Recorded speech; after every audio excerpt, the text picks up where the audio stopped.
Hallihallo ihr Lieben und herzlich willkommen zu einem neuen Werner Watches YouTube Video. Heute stelle ich euch wieder meine 5 Highlights aus dem Drop in diesem Monat, dem April 2024 vor. Viel Spaß! Fangen wir an mit einer Uhr, die zugleich auch Highlight des vergangenen Drops im April 2024 war, und zwar der Piaget 9057 mit dem Tiger Eye Ziffernblatt. Ich hatte das Gefühl, in dem Video nicht ganz ausführlich erklärt zu haben, wieso diese Uhr so relevant und auch so schön ist und was diese Uhr so besonders macht. Ich meine, ich glaube, wir alle wissen, wie schwer es geworden ist, überhaupt noch vernünftige Piagets zu finden, geschweige denn Piagets mit Stone Dial.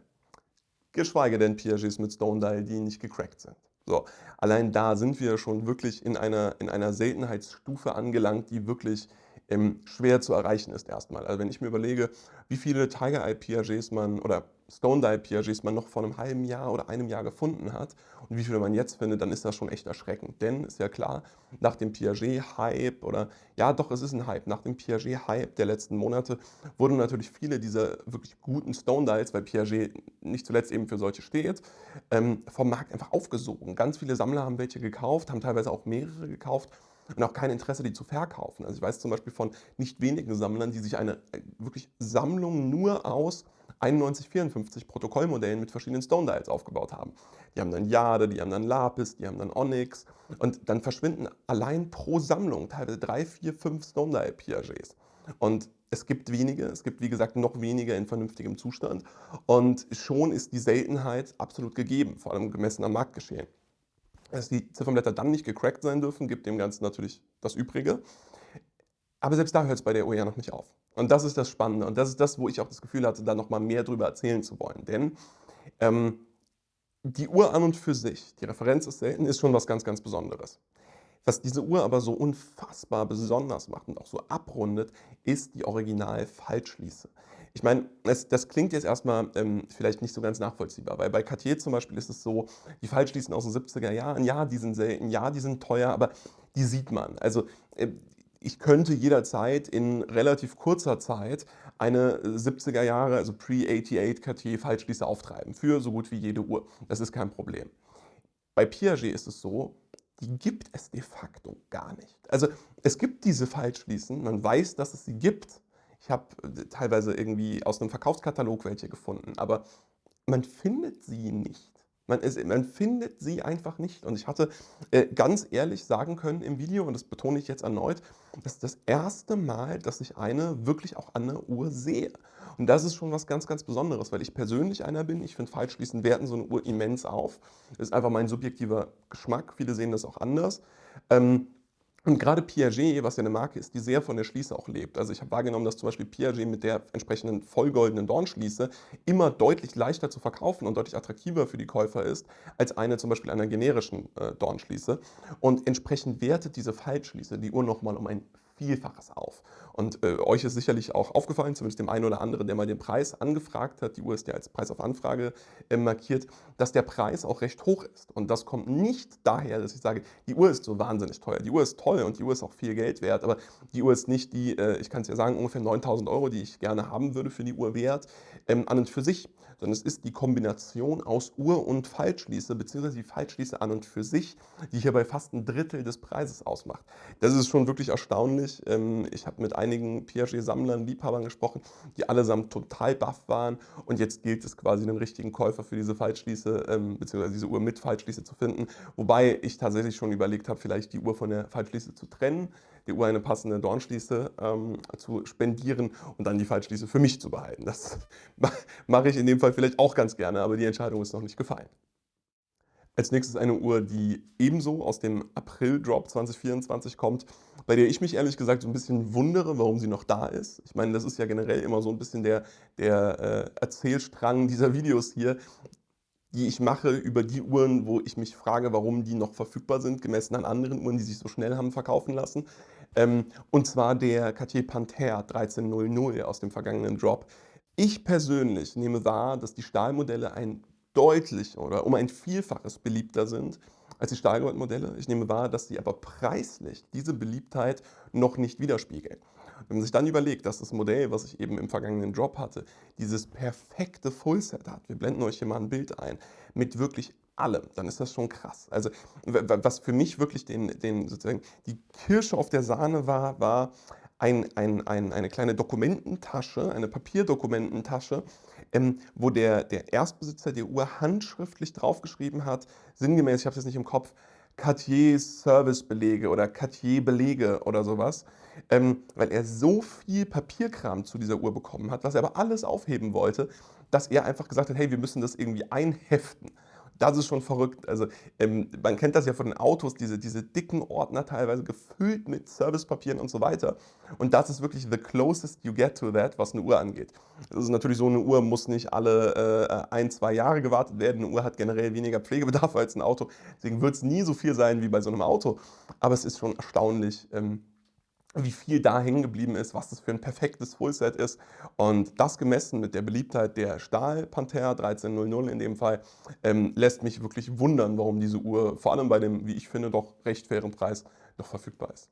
Kommen wir jetzt zu einer weiteren Cartier, aber einer aus einem vergangenen Drop, einem, der schon sehr, sehr lange her ist. Und zwar, ich glaube, es war der November-Drop 2023. Die Uhr ist mittlerweile also fast ein halbes Jahr online. Und ich bin ehrlich, ich kann es mir nicht erklären. Ich kann es mir nicht erklären. Wir reden von der Santos Galbi Chronograph. Die meisten von euch werden das Modell kennen. Die ist ein bisschen Ort, das weiß ich auch, aber die letzte, die ich hatte, habe ich irgendwie super schnell verkauft und jetzt habe ich eine in perfektem quasi NOS-Zustand. Die Lünette hat schon bessere Tage gesehen, wobei ich schwören könnte, dass die Uhr wirklich de facto ungetragen ist. Ähm, und dass nur Lagerspuren sind, kann man jetzt auch anders bewerten. Das ist jetzt meine Bewertung des Ganzen, aber die Uhr ist auf jeden Fall in einem sehr, sehr guten, unpolierten Zustand. Der Asking Price ist ebenso nicht unvernünftig und trotzdem ist die Uhr noch verfügbar und ich kann es mir nicht erklären. Ich finde, die Uhr ist ein super spannender Twist, eine super spannende Variante der Cartier Santos Galbi, ist preislich unter der 2319 und kaum über der 187901, trotz der Zusatzkomplikation und trotz des Zustands. Also eine 187901 in dem Zustand würde genau das Gleiche kosten wahrscheinlich. Und dass diese Uhr dann noch verfügbar ist, das wundert mich tatsächlich sehr. Ich hatte die Uhr eigentlich in der festen Annahme gekauft, dass die sich in dem Zustand schnell verkaufen würde. Denn für Leute, die vielleicht eine etwas sportlichere Variante der Cartier Santos Galbi haben wollen, ist das genau the way to go.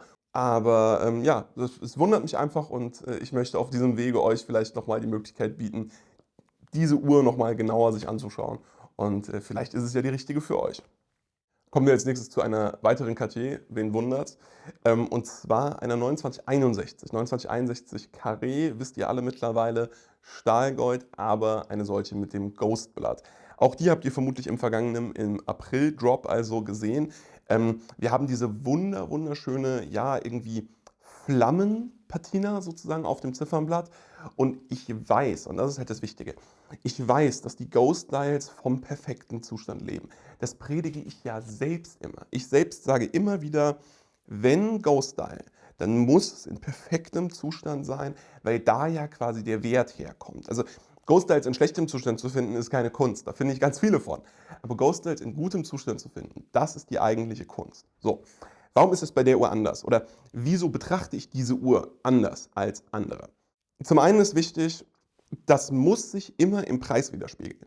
Wenn ich für diese Uhr jetzt den Preis von einer perfekten 2961 Ghost haben wollen würde, dann wäre das Quatsch. Aber der Preis spiegelt ja den einer normalen 2961 White Dial wider, müh teurer vielleicht, aber ist halt eine perfekt erhaltene 2961 mit diesem patinierten Ghost Dial. Und da spreche ich bewusst Leute an, die sich ein bisschen aus dem Fenster lehnen wollen, die ein bisschen was Besonderes haben wollen, die halt nicht diese Basic Industrial Ghost 2960 haben wollen oder 61, Leute, denen aber vielleicht eine normale 2961 White Dial ein bisschen zu boring ist. Und dafür ist diese Uhr wirklich die perfekte Mischung, weil du hast das Ghost Dial, du kannst auch mit Ghost Dial werben sozusagen, also du wirst immer eine Ghost haben, das ist schon was Besonderes. Ähm, Trotzdem klassische 2961 in wirklich gutem Zustand. Ihr habt es in dem Video gesehen, ihr seht es hier. Wirklich super guter Zustand mit wenigen Macken oder wenigen kleinen Kratzerchen, ansonsten top erhalten.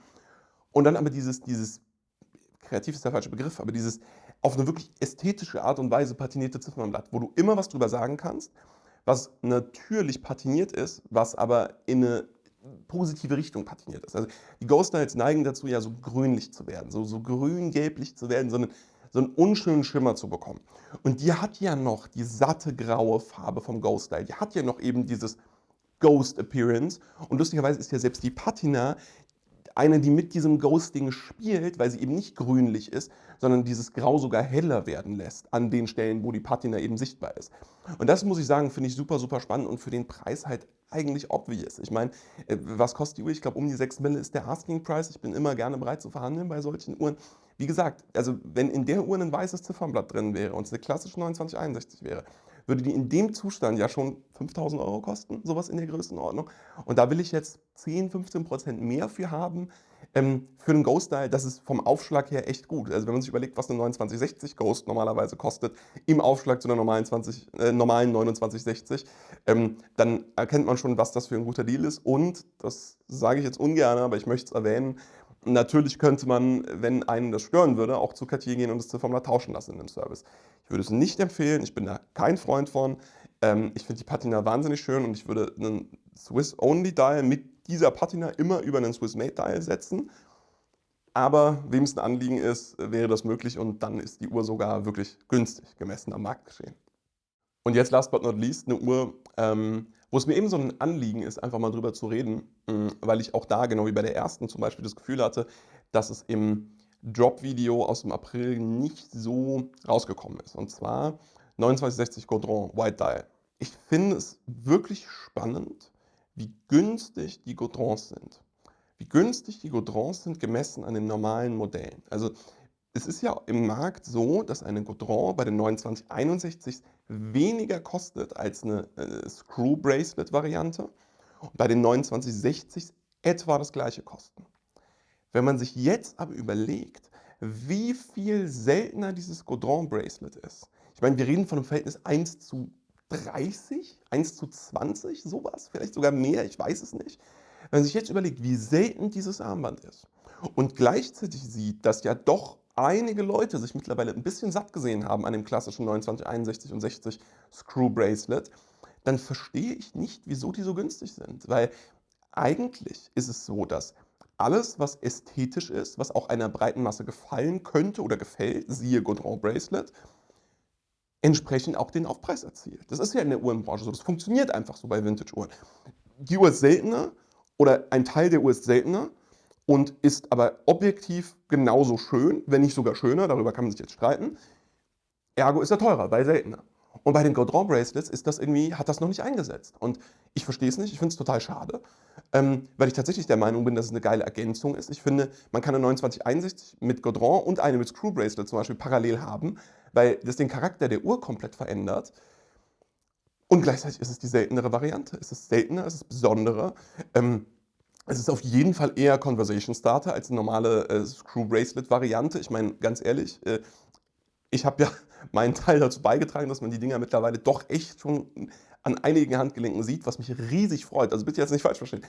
Für mich eine der schönsten Uhren überhaupt, eine der schönsten Uhren der 70er Jahre, vielleicht sogar die schönste Uhr der 70er Jahre, wobei da gibt es halt auch starke Konkurrenz. Aber es ist halt trotzdem so, und ihr könnt es euch vielleicht auch vorstellen aus meiner Perspektive, ich persönlich zum Beispiel, und es geht aber auch vielen anderen Sammlern so, man hat halt mittlerweile so viele 2961 gesehen und 60 gesehen. Man hat so viele von denen gehabt.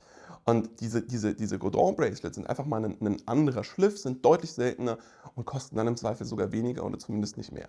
Finde ich schon sehr, sehr spannend. An der Stelle also ein kleiner Aufruf. Gaudron solltet ihr mal im Hinterkopf behalten und wenn ihr nach einer 2961 oder 60 natürlich sucht, ist das, glaube ich, eine ganz gute Maßnahme. Ganz spannend im Übrigen, mal vielleicht Fun Fact, es gab auch Or Massive-Modelle mit Gaudron Bracelet. Also ich konnte nachweisen, dass es auch 2960 Or Massives am Gaudron Bracelet gab. Absoluter Grail von mir, habe ich so noch nie gesehen. Wenn also von euch vielleicht einer einen Hinweis hat, wo eine 2960 Or Massive am Gaudron Bracelet liegt, natürlich wie immer bitte nur Top Condition, könnt ihr euch gerne bei mir melden, da habe ich immenses Interesse dran. Ja, ihr Lieben, dann vielen, vielen Dank fürs Zuschauen, wie immer. Ich hoffe, das Video hat euch gefallen. Ich hoffe, ich konnte euch einige Uhren vielleicht auch mal ins Gedächtnis rufen, die ihr schon vergessen habt. Vielleicht einige spannende Denkanreize geben. Das ist mir auch immer wichtig, dass ihr mit oder während den Videos vielleicht euch eine eigene Meinung bildet und vielleicht anhand der Inspirationen, die ich gebe, eigene Entscheidungen trefft, eigene Meinungen bildet. Das ist mir immer ganz wichtig. Vielleicht hat es mit diesem Video geklappt. Vielleicht ist natürlich auch eine der Uhren die richtige für euch. Dann meldet euch selbstverständlich gerne bei mir. An der Stelle, ich habe es in einem der vergangenen Videos schon gesagt, kurzer Teaser. Aktuell rechne ich damit, dass für den Drop im Mai die neue Website schon steht. Das heißt, ihr könnt euch auf einiges gefasst machen und damit rechnen, dass dann ab Mai entsprechend, der Drop ist, glaube ich, aktuell für den 18. Mai geplant, wobei sich das auch noch verschieben kann. Ihr könnt also entsprechend damit rechnen, dass für den 18. Mai, dass für den 18. Mai der Drop das erste Mal dann auf der neuen und schön gemachten, schön aufgemachten Website stattfindet. Ansonsten vielen, vielen Dank fürs Zuschauen und bis zum nächsten Mal. Ciao.